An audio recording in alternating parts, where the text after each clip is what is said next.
नमस्कार मित्रों, मैं देवदर्शन पुरोहित गुरुदेव वेदशाला से बोल रहा हूँ। अभी और थोड़ा ज्यादा ध्यान रखने की हमारे स्वास्थ्य के लिए एक ऋतु आ गई है। उसको पोलन सीजन कहते हैं। ये एलर्जी की सीजन होती है। पोलन क्या होते हैं वो पहले समझ ले। जो मेल ट्रीज होते हैं, ये मतलब कि जो पुष्प पादप होते हैं, जिसमें पुष्प यानी फ्लावर्स पैदा होते हैं, उसमें से एक छोटा सा सूक्ष्म कण निकलता है। ये मेल फर्टिलाइज का सिंबल होता है। और वो फीमेल ट्री तक जाता है, श्रब तक जाता है, वहां फिर और ज्यादा वृक्ष बनने लगते हैं। तो जो पुष्प पादप होते हैं, ट्रीज या श्रब, कुछ भी पौधे या बड़े पेड़, उसमें से ये निकलता है। इसको हम हिंदी में पुंकेसर कहते हैं, गुजराती में परागरज या परागकण भी कहते हैं। वो अपने साथ में एलर्जी लेकर के चलता है। और वायरस और बैक्टीरिया फॉर्मेशन भी उसके साथ में लगे रहते हैं, वो भी चलता है। तो उसके चलते जहां पर जिसको अगर लग जाता है, तो इम्यूनिटी पावर जिससे कम होती है, उसको नाक बहना, नाक में खराश आ जाना, गले में खराश आ जाना, स्वाद के बिंदु का समाप्त हो जाना, स्वाद को परख नहीं पाना, स्मेल को परख नहीं पाना, हेडेक होना, साइनस जकड़ जाना, इस प्रकार की एलर्जी ज्यादा हो जाती है मित्रों। तो इससे बचना चाहिए। तो इससे क्या करना चाहिए, गुरुदेव वेदशाला की ओर से कुछ साइंटिफिक वेज हम आपको बताने जा रहे हैं। पहली बात तो अपने घर में पुष्प पादप हो तो उसको बाहर सनलाइट में रख दीजिए।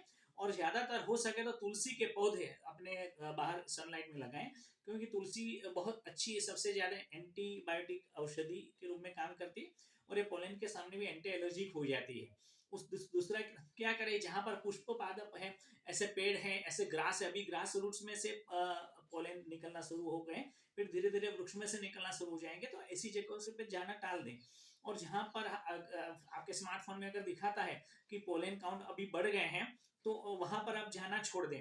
एक्यूआई जैसे बढ़ जाता है 100 से ऊपर, तो वहां भी नहीं जाना चाहिए। ट्रैफिक में नहीं जाना चाहिए, क्योंकि ट्रैफिक में पोलन ज्यादा उसके पॉल्यूटेड पार्टिकल के साथ में, पर्टिकुलेट मैटर के साथ में मैच होकर के हमारे नाक के द्वारा अंदर उतर जाते हैं। तीसरा क्या करें कि जब भी बाहर जाना हो, कि बाहर तो जाना ही पड़ता है, तो एक क्या, कम से कम एक और ज्यादा से ज्यादा 2 मास्क लगा करके निकले ही निकले। मास्क वो लगाना है, क्योंकि नाक के द्वारा और मुंह के द्वारा वो अंदर जाते हैं। तो मास्क लगा लें ये पोलन से बचने के लिए। आने के बाद में, घर पे आने के बाद में हाथ मुंह धो ले।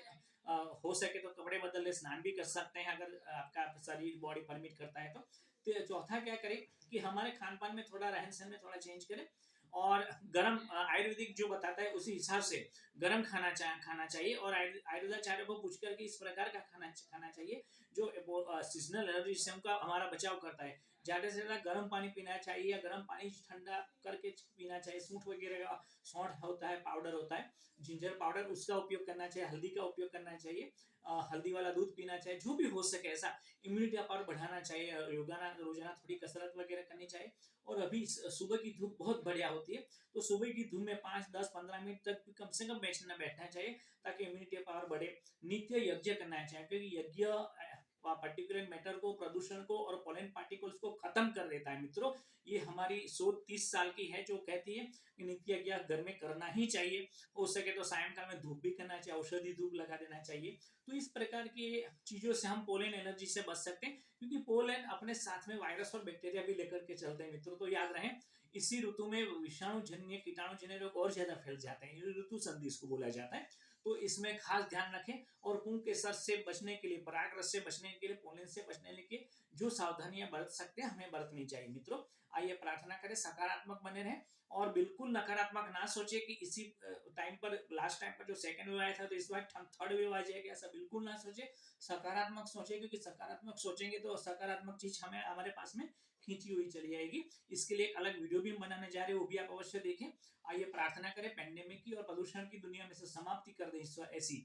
ओम सर्वे भवन्तु सुखिनः, सर्वे सन्तु निरामया, everyone be happy and everyone be healthy. This is Divya Darshan Purohit from Gurudev objective, India. नमस्कार मित्रों।